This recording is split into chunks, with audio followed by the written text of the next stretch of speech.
Not everyone, but a lot for sure. So think about this, that every time we have the technological jump, we need fewer and fewer people to execute the same job. AI transformative role is akin to the industrial revolution. It enhances rather than replaces human roles, I think.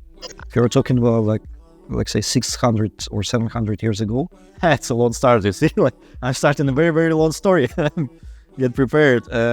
There were like monks who were sitting in the monastery and were copy-pasting the books, right? That was their main job. But then with the technological jump in typography, you don't need monks anymore, right? So the typography became just like less people, and most of the stuff were printed by the printing machines. I think AI is a tool, so it will certainly change the way we work, but you still will need someone who translates the business needs to actual language that a computer understands. And then internet appeared, and you don't even need now like these newspapers, you don't need like physical books, everything can be online, so you don't even need a machine that can type, you can just download the stuff. But you still need, so that for publishing you still need the copywriters, right? So you need someone who's like making the content.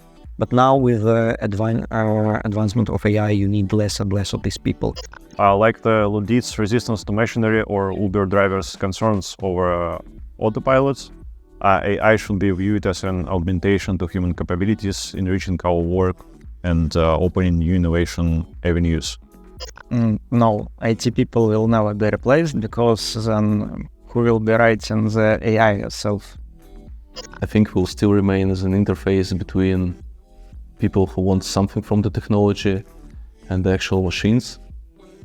And if you look back at 30 years ago, I think software development was quite different back then.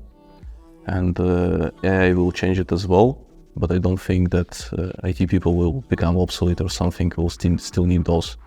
So that's why I think, yes, definitely AI will replace a lot of us, but not everyone, but a lot of us. So you will need less and less people to execute the same jobs as before.